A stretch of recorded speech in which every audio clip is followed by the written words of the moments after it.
15e! C'est là où se situe le Canadien au cercle des mises en jeu dans toute la LNH. Pour une équipe dont on disait qu'elle n'avait pas assez de bons joueurs capables de prendre les mises en jeu, c'est pas si pire, non? Oui, mais non. Disons qu'il y a deux éléments particuliers qui camouflent bien des choses présentement.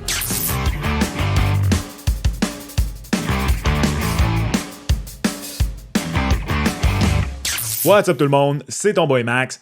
À la fin du match entre le Canadien et les Flames il y a quelques jours, je regardais la feuille de match et il y a quelque chose qui m'a sauté aux yeux. 19 mises en jeu pour Nick Suzuki, même chose pour Jake Evans. Le reste de l'équipe au grand complet, 23. Regardez, dans le carré rouge, allô Gabriel Nadeau-Dubois, c'est donc dire que Big Nick et Jake the Snake ont pris 62% des mises en jeu durant cette rencontre. Et j'ai regardé ça, puis je me suis dit, ça me semble c'est beaucoup. Je veux dire, c'est normal que tes deux meilleurs joueurs au cercle des mises en jeu prennent plus de mises en jeu. Je vais vraiment dire souvent mise en jeu, je me rends compte dans cette vidéo-là. Je m'excuse, il n'y a pas vraiment de bons synonymes pour alléger ça. Moi, vous en ayez un en tête, laissez-le moi en commentaire. Mais 62%, puis ben, comme je suis un gros nerd et surtout vraiment pas du style à juste publier ça sur les réseaux sociaux et dire « Voyons, ça n'a même pas de sens, un deuxième centre, ça presse. » Je suis pas le Oli Primo des pistes cyclables au hockey, moi, là tu sais. En tout cas, n'allons pas là. Bref, je me suis dit, allons-y pleinement avec la bonne vieille méthode scientifique. Regardons ça. Est-ce que, effectivement, ça n'a pas de bon sens et qu'il faudrait alléger ça? Ou est-ce que je suis dans le champ? Bref, mon hypothèse serait que, il me semble que c'est vraiment énorme pour deux joueurs de centre de prendre 60% et plus des mises en jeu. Est-ce que j'ai raison? Est-ce que j'ai tort? Est-ce que ça a un impact plus concret, plus approfondi sur le jeu de l'équipe dans son ensemble? Est-ce que c'est une mauvaise chose? Même si on se rend compte que c'est pas normal. Également, je me pose la question. Tu sais, Nick Suzuki, c'est correct, c'est ton premier centre. En partant, c'est normal qu'il joue plus de minutes que tout le monde. Mais le fait que le deuxième joueur en question, qui prend autant de mises en jeu, le fait que ce soit ton quatrième, peut-être même idéalement ton troisième, peut-être même idéalement ton quatrième centre, en tout cas, peu importe, ça a un impact négatif sur l'équipe? Parce qu'en théorie, ton troisième, quatrième centre, particulièrement quatrième centre, ne devrait pas jouer tant de minutes. Et présentement, Jake Evans joue de la minute en temps. En même temps, certains diront que ce n'est pas réellement un quatrième centre. Ses missions défensives sont très, très importantes. Peut-être. Mais c'est ce qu'on va regarder dans cette vidéo. On va essayer de trouver les réponses à toutes ces questions. Et tout juste avant d'y aller avec notre grosse enquête scientifique, salutations distinguées à toi, aventurier de l'Internet. L'excellent début de saison de la LNH te donne envie de consommer plus de contenu hockey en français sur les internets. T'es à la bonne place. Abonne-toi.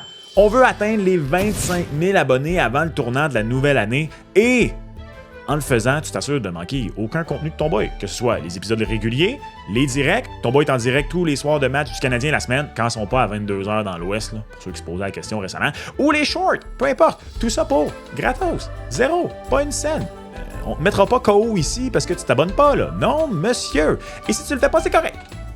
Mais sache que tu fais de la peine à Pikachu.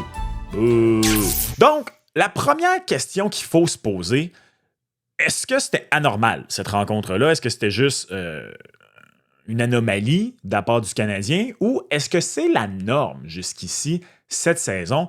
Et la réponse, c'est que c'est la norme. Au moment de l'enregistrement de cette vidéo, Nick Suzuki et Jake Evans ont pris 60% de toutes les mises en jeu dans les matchs du Canadien.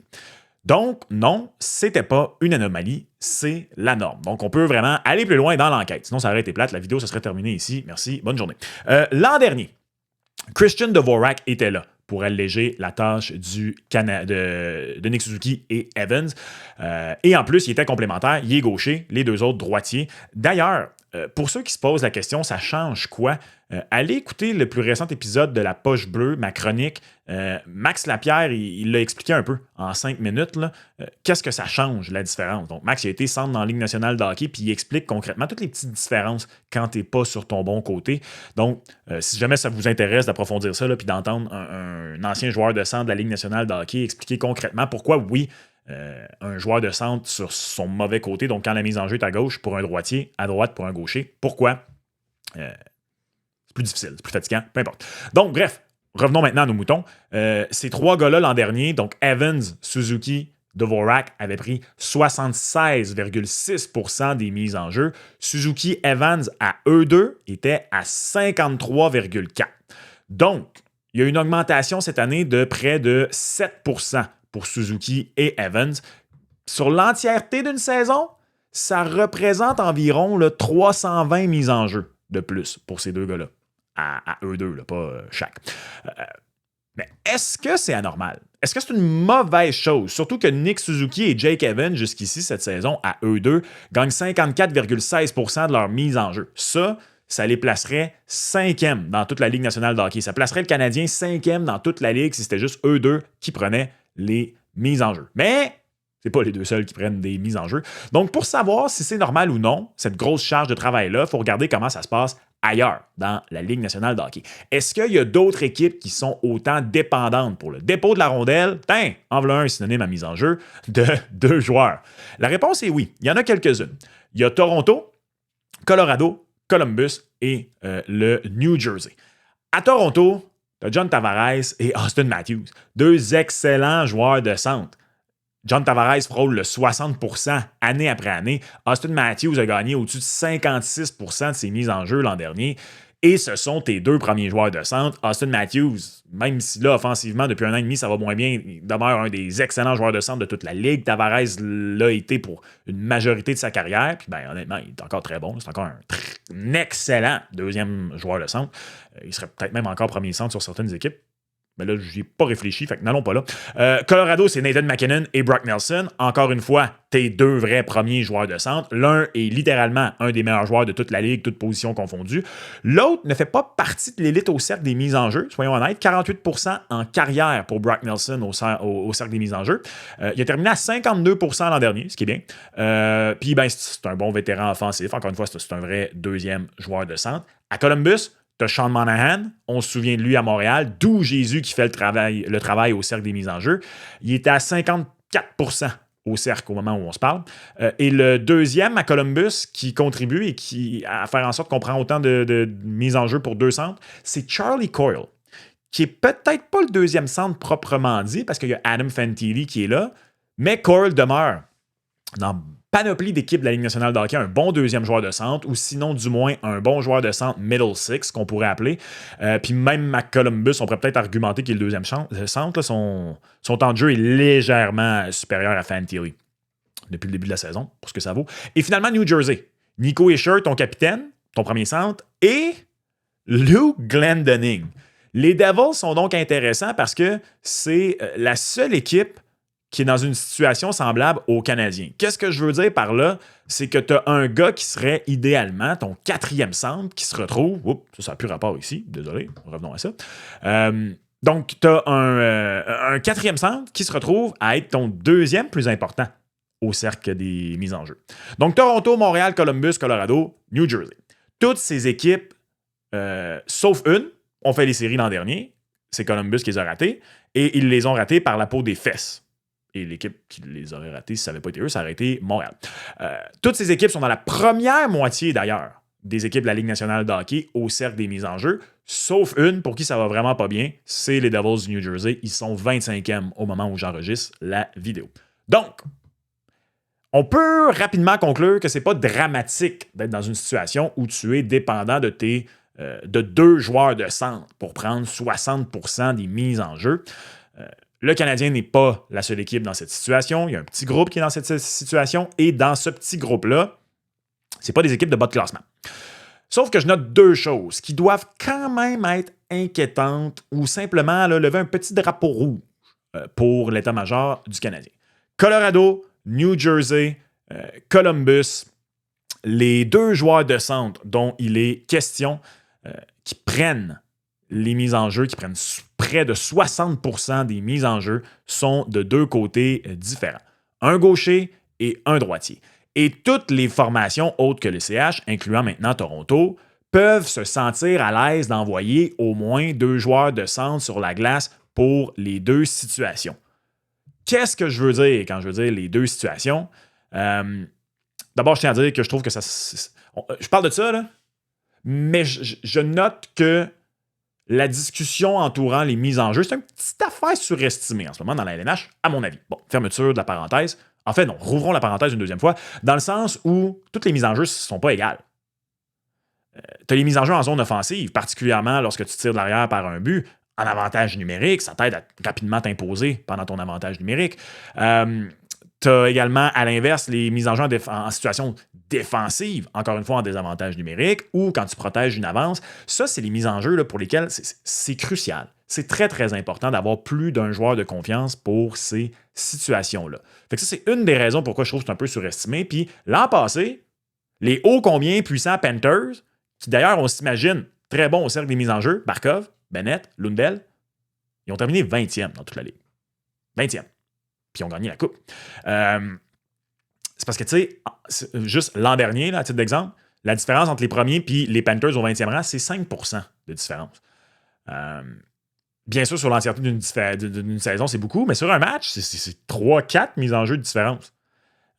Puis, encore une fois, là-dedans, t'en as quoi? 2-3 situations très précises ou c'est crucial. Bref, tout ça pour dire que, tu sais, c'est pas tout le temps les mises en jeu, c'est que dans certaines situations, et ces situations-là sont pas nombreuses. Bref, c'est un petit peu surestimé, mais poursuivons. Toronto. Donc, quand je parle d'avoir deux joueurs que tu es à l'aise d'avoir sur la glace, justement dans les dites situations cruciales.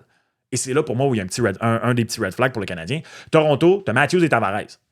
OK, les deux sont gauchers, mais tu peux avoir les deux sur la glace quand tu as besoin d'un but, si jamais il y en a un qui se fait sortir.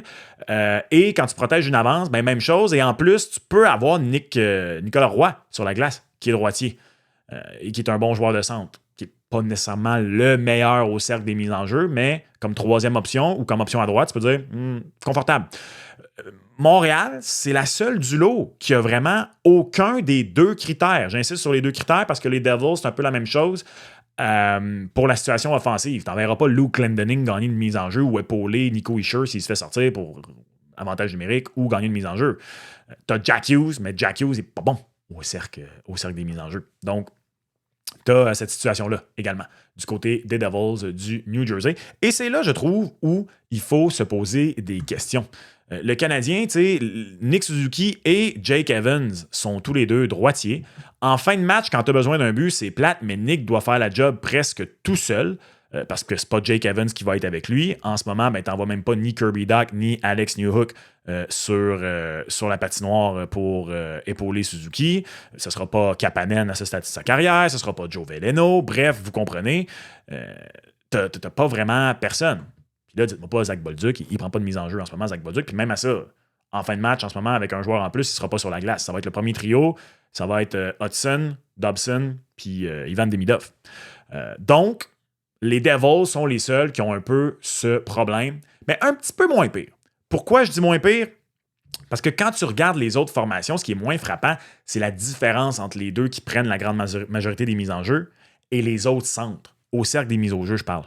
Au Colorado, on est simplement une formation qu'on peut qualifier de top-heavy, si vous me passez l'anglicisme, même que le pourcentage des autres joueurs de centre est supérieur au duo McKinnon-Nielsen parce que Nielsen est à 48%. Présentement, on fait simplement plus confiance à nos deux premiers trios au Colorado.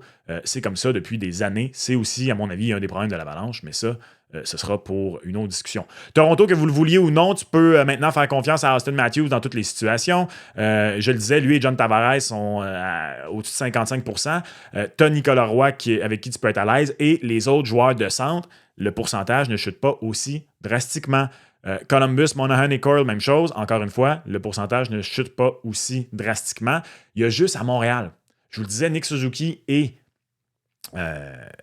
Jake Evans, à eux deux, s'ils prenaient toutes les mises en jeu, le Canadien serait dans le top 5 de la Ligue, alors qu'on chute au 15e rang lorsqu'on inclut tous les autres joueurs de centre. Et ça, c'est un problème à Montréal. Tu peux faire confiance à Suzuki et Evans pour gagner les mises en jeu, pas les autres. C'est la raison principale, en fait, pourquoi ces deux gars-là prennent autant de mises en jeu. C'est pas juste parce que on a McKinnon et Nelson, ils jouent 18 minutes chaque, let's go. Non. C'est parce que tu n'as pas confiance en ce moment à grand autre joueur pour prendre des mises en jeu. Et même à ça, ben, tu peux faire confiance à Evans pour épauler Suzuki dans certaines missions défensives, mais c'est tout. Tu peux pas le faire dans les situations offensives. Et honnêtement, depuis maintenant, 8-9 mois, Suzuki met ça dans la pipe de ses détracteurs. Big time. C'est un vrai joueur de centre numéro 1 qui peut s'acquitter de toutes les tâches, mais la vérité, c'est qu'il faut lui trouver de l'aide. Ne serait-ce que parce que c'est un marathon. Parce que plus la saison va avancer, plus ça va être important d'avoir d'autres joueurs sur qui compter. Et même, et surtout en fait, si le CH poursuit sur sa lancée, se qualifie pour les séries, ce ne sera pas du 3 contre 3. Ça, c'est de 1. Et de 2, tu ne pourras pas mettre Suzuki sur la glace 60% du temps si tu t'en vas en prolongation, là, rendu là. Puis Jake Evans en prolongation en série, tu vas l'envoyer. Il va prendre des mises en jeu, il va avoir du temps de jeu. Je veux dire, pour gagner la prolongation en série, il ne faut pas juste que tu marques, il ne faut pas que tu encaisses. Bon point, Jacques. Mais tu sais, je veux dire, oui, peut-être qu'il peut marquer, là, mais c'est pas lui sur qui tu vas dépendre pour trancher le débat.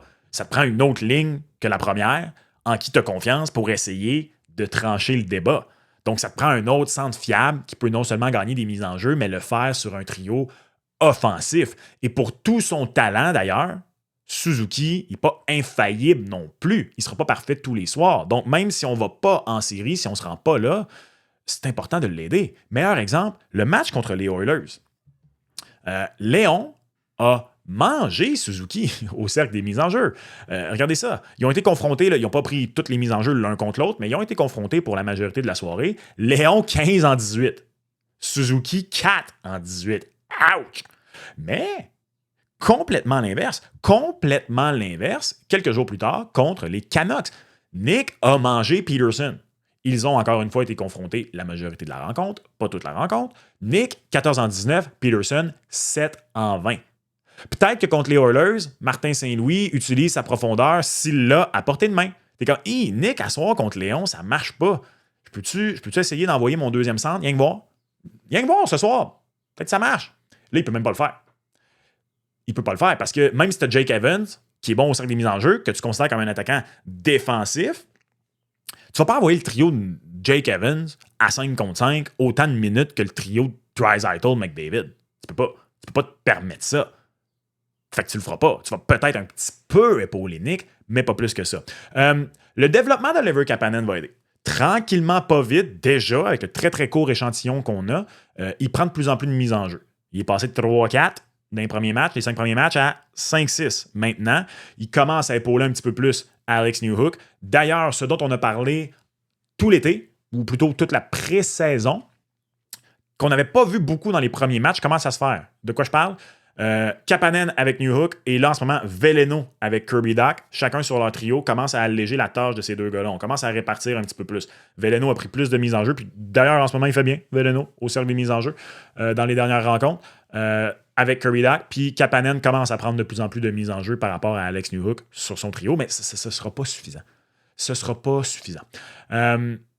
Autre aspect, ou plutôt autre aspect où ça pourrait aider le Canadien également. Et peut-être un de ses seuls petits défauts jusqu'ici, à date cette saison, parce que je tiens à dire, là, je parle de ça, mais à mon humble avis, c'est peut-être le seul bémol du Canadien cette saison, ce qui se passe avec la situation du deuxième joueur de centre, parce que pas de cachette. Nickel. Je cherche pas des bébites, là. Critique constructive. Bref, l'autre petit élément où ça peut aider, peut-être protéger les avances, parce que jusqu'ici, le Canadien a eu l'avance en troisième période dans 8 rencontres cette saison. 5 fois, on a laissé l'adversaire créer l'égalité. 5 fois sur 8, on a laissé créer l'égalité. Bon, je tiens à vous dire, mettons que quelqu'un va aller vérifier. Là. Le Canadien a fait eu 9 avances, mais la 9e, c'est qu'on a pris l'avance avec 15 secondes à faire contre Chicago. Excusez-moi de ne pas l'inclure. Si vous voulez l'inclure, puis être sûr, OK, il y en a une autre. Mais 5 fois sur 8, donc, on a laissé filer l'avance. Donc, un deuxième centre, ça peut peut-être aider à ça, dans une meilleure protection des avances, avoir plus de joueurs en qui tu as confiance pour protéger une avance, pour jouer un style de jeu nécessaire à protéger une avance, tout en continuant d'envoyer des éléments offensifs. Je suis de ceux qui considèrent qu'une des très bonnes façons de ne pas laisser filer l'avance, c'est d'augmenter l'avance. Mais si soudainement, quand tu mènes juste par 1-2 buts, en troisième période, il reste 10 minutes, tu peux moins envoyer ton deuxième trio parce que c'est le trio qui a le plus de misère de son côté. ben ça aide pas à l'augmenter, la dite avance. Mais si soudainement tu as un meilleur joueur de centre plus responsable, peut-être qu'Ivan Demidov à 5 contre 5 continue d'avoir plus de minutes en fin de match quand tu mènes par 1 ou 2 buts. C'est une autre façon de protéger une avance. Certains disent que la meilleure défensive, c'est l'offensive. Dans certains cas, ça peut être vrai. Maintenant, quoi? Maintenant, qu'est-ce qu'on fait? Qu'est-ce qu'on attend? Quoi que ce soit? Ben, je veux dire, la saison est jeune. Il y a le temps en masse. Mais il faut dire que le Canadien est en train d'accumuler énormément d'espace sous le plafond salarial. Déjà, il y a plusieurs rapports comme quoi Nazem Kadri pourrait rapidement devenir disponible chez les Flames de Calgary. J'en ai parlé dans un live. Si vous voulez aller le réécouter, là, récemment, il est disponible sur ma chaîne. Il y aurait des équipes qui appelleraient le camp Kadri pour savoir s'ils sont sur sa liste de 13 équipes où il ne peut pas être transigé. En voilà un. La situation des Prédateurs de Nashville va devenir intéressante parce que c'est pas aussi catastrophique que l'an dernier présentement à Nashville, mais on n'a pas particulièrement un bon début de saison. Au moment où j'enregistre cet épisode, ils sont sous 500. Ryan O'Reilly va être à surveiller. Selon Elliot Friedman, un des préférés de bien des partisans du Canadien, un tueur dont on a beaucoup parlé cet été, Pavel Zacha ferait partie des plans. À Boston, on ne voudrait pas s'en départir. À voir, mais les Bruins ont un catastrophique début de saison. Est-ce que le bon Pavel pourrait devenir disponible? Peut-être. Et sinon, une équipe et donc un joueur à surveiller, pour moi, c'est Brayden Schenn chez les Blues de Saint-Louis. S'il fallait que le mauvais début de saison des Blues devienne une mauvaise saison, carrément, oh que pour moi, Brayden Schenn est intéressant. Oui, il a 34 ans, mais seulement 2 autres années de son contrat. À son contrat, et d'ailleurs à 6,5 millions par année. Donc, même ceux, là, parce qu'il y a beaucoup, je vois beaucoup de commentaires récemment de « Non, Michael H. s'en vient, puis un tel s'en vient, puis il faut faire attention. » OK, admettons, même si je reçois cet argument-là, puis que je l'accepte, parce que je ne suis pas vraiment en accord avec ça, là, dans le sens où j'ai rien contre Michael H. Je pense qu'il va devenir un bon joueur dans la Ligue nationale de hockey. Je ne suis pas sûr que ça va être au centre, ceci étant dit. Puis tu sais pas, après ça, son développement, combien de temps ça peut prendre. C'est strictement pour ça. Je veux dire, de se dire comme, non, il y a Michael H dans 2 ans, mais tu sais pas. Puis là, peut-être que le Canadien va avoir une fenêtre dans les 2 prochaines saisons intéressante, comme plutôt que prévu. T'apprends pas parce que H, peut-être, qui est ton 2e centre dans 3 ans. Ben dans ce cas-là, même si c'est ça, ben c'est pas grave, parce que Brayden Schenn, il y a 2 ans de contrat. Puis au pire, des pires, mettons que je suis complètement dans le champ, puis que l'an prochain, Michael H peut être 2e centre du Canadien. Ça m'arrive d'être dans le champ. Ben, Brayden Schenn comme 3e centre à 2,5 millions.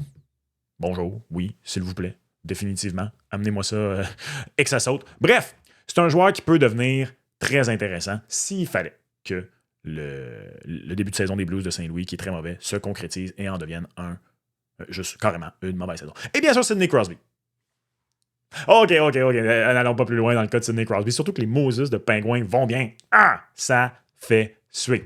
Voilà donc la situation du 2e centre où on en est, même si le début de saison est excellent chez le Canadien de Montréal. Je pense que ça demeure la chose sur laquelle le Canadien doit travailler. On est en train d'accumuler de l'espace sous le plafond sans bon sens. La journée où j'enregistre cet épisode, on a annoncé qu'on avait renvoyé Joshua Roy et Mark Del Gaizo dans la Ligue américaine sans faire de rappel. Donc, on continue les journées off à Montréal d'accumuler de l'espace sous le plafond.